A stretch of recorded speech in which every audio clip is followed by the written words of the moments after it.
a lawyer writing a brief for the Palestinians or the Kurds, or you as a humanitarian organization, the Dallas Peace Center, giving technical assistance or encouraging a group that's tangentially involved in violence or considering it abroad not to go there, you're suddenly guilty under the Patriot Act of material support for terrorism. That's the law that the Supreme Court upheld.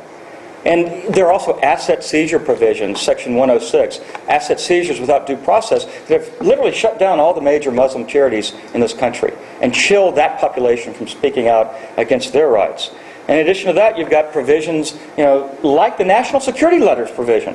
That's been, according to the Department of Justice's own Inspector General reports, it's been abused not a few times, tens of thousands of times, where these letters that the FBI can just issue to demand your records, your books and records, not just from travel agencies or financial institutions anymore, but mom and pop travel stores, a whole cluster of businesses, including internet service providers, so they can get your emails. Some of the abuses are the FBI will ask for the header and content information on an email, and they'll get in return a CD with all of the emails, all the web surfing habits of ordinary people.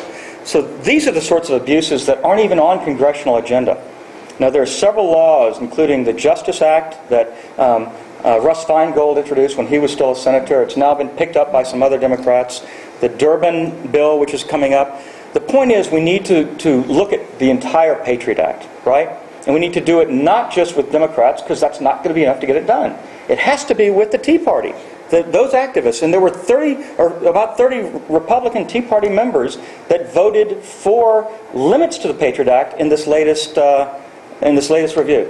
So that's the possibility we now have that we haven't had in years to basically get this on congressional agenda again. But again, it's going to take you all working. And my final thing I'd like to say is the other measures, like body scanners and so forth, they're all teeing off of the Patriot Act. The body scanners and the harsh, including the wars themselves, these harsh, overbroad measures that do not work to give true security, they actually produce insecurity.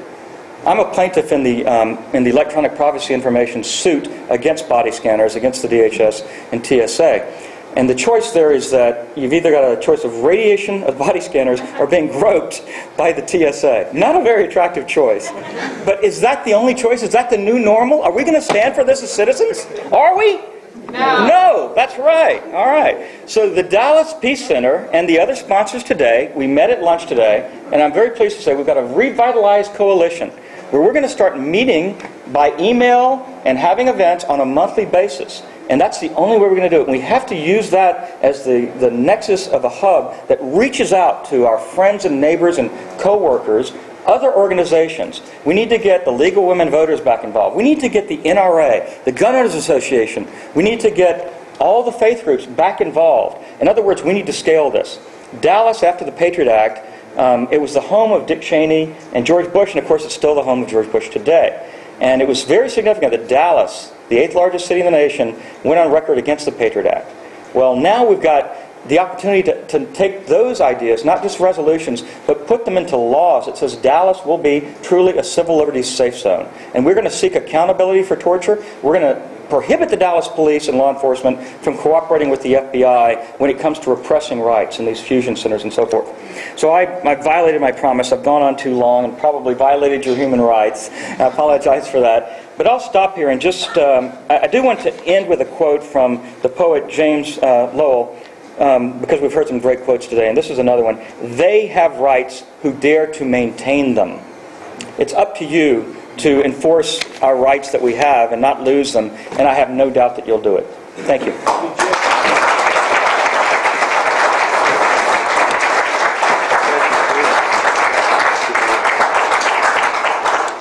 Thank you very much, Chief.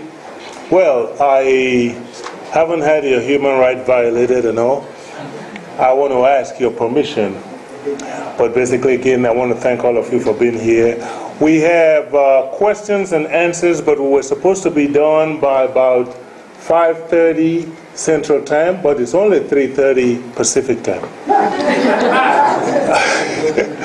So,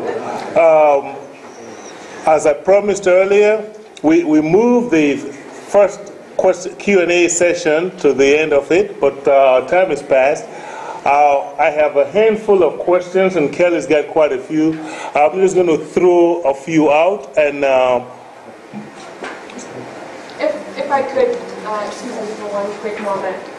In respect to all of your time and your personal lives, I would like to ask, do you want to move into the Q&A section, or would you like for us just to post your questions and answers online in respect to your time?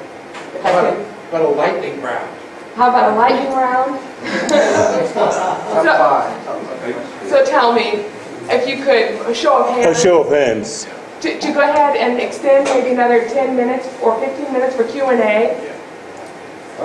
Beautiful. Okay, I think we're good to move. Beautiful. And those, and then what we don't get done, we'll post all of them online along with the video. Beautiful. I'll just go ahead and read the first one in front of me, which basically said, there seemed to be a dissonance between what all the speakers have said and what the good Reverend said. I think he's talking about Reverend Hickman. All these violations of immigrants' rights, civil rights, rights of Muslims, etc., aberration of American laws and tradition, or are they, as Reverend Hickman said, a continuation of America's tradition of genocide, of indigenous people, slavery, discrimination, war, and political, military, economic interferences in countries across the world? Said, why do we keep appealing to a mythical notion of American freedom and values to make our case, and thus perpetuating lies to ourselves? Wow, this is a big one. And whoever wrote that, I applaud you. Anybody in the panel? The question is, why do we continue to why do we keep appealing to mythical notion of American freedom and values to make our case, and thus perpetuate lies to ourselves? Mr. Khalid. I think that what we see is that we see a continuing pattern. But what happens is America gets it wrong, and over time tends to get more right. So it's not a destination, it's a journey, it's a process that will never end. So when we have these abuses of power, of civil rights, of civil liberties and freedom, they're going to be charged in one group or one minority or one ethnicity or something.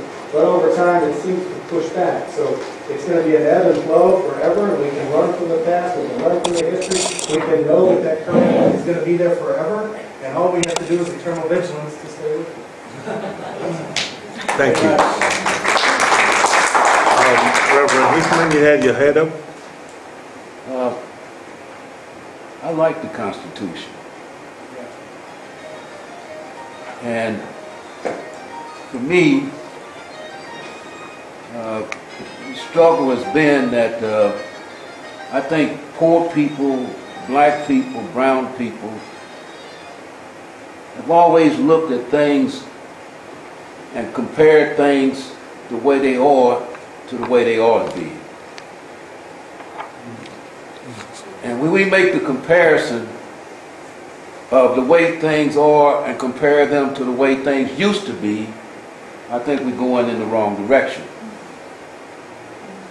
And people cannot find any inspiration who have been focused and targeted for oppression. We cannot find any inspiration in comparing things the way they are to the way they used to be.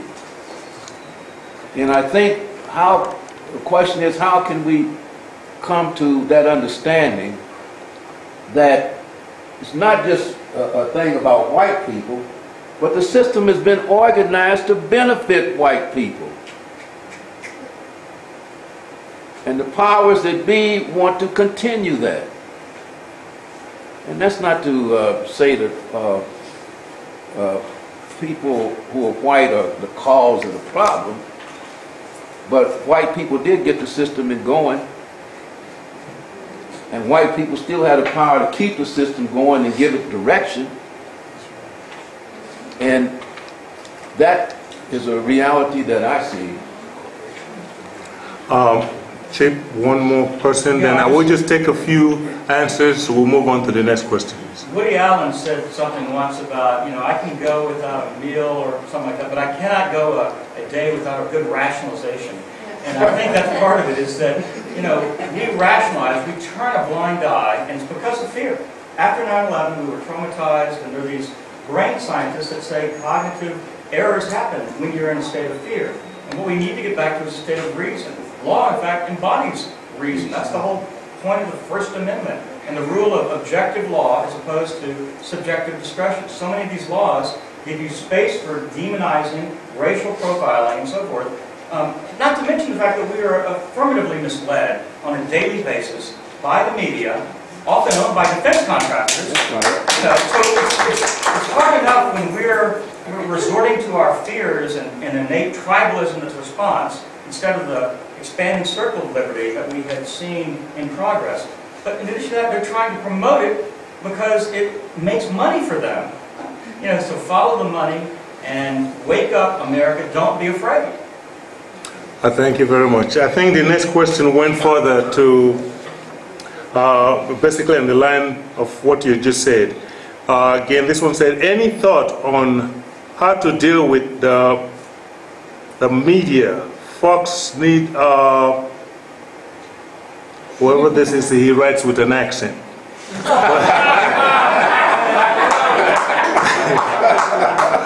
But basically, and I need to see your papers too.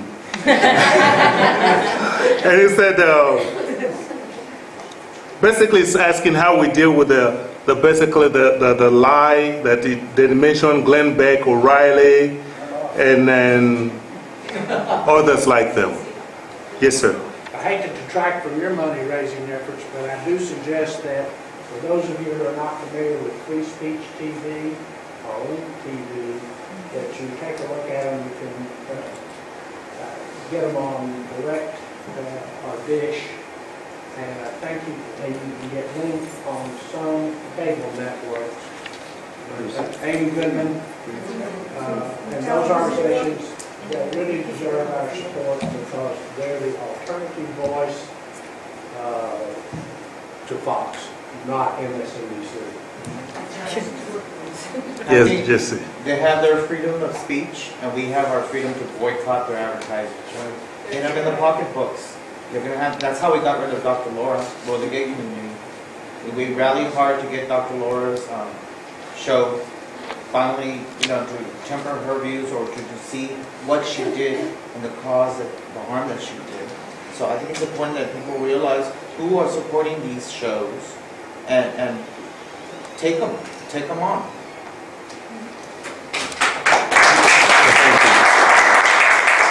Thank you. I'll move to the next question. Just want to give everybody a chance. Someone said, Reverend, I want to apologize for being white.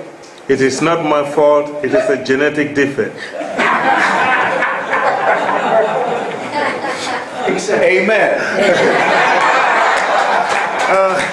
Before I get to the, I thought it was interesting before I get to the question. He said, I want to apologize for supporting Teach America, while they cannot solve the educational equity alone, they are at least trying, which is more than I can say for most leaders of the Lone Star State. What solution do you propose for ensuring that all children can attain excellent education regardless of race, class, religion, etc.? Well, one of the things is we're up against a lot of money. I mean, Teach America about 2 weeks ago got a check for $100 million.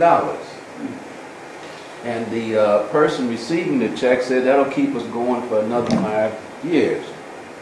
But check out their list of donors. Those are the people that you need to be aware of. One of the things that I think is underway is that, and DISD is a good example of that. They do things that really promote failure of the system than they do for the system to succeed. And by promoting failure, it it plays to the expansion of charter schools. Okay? And charter schools, from my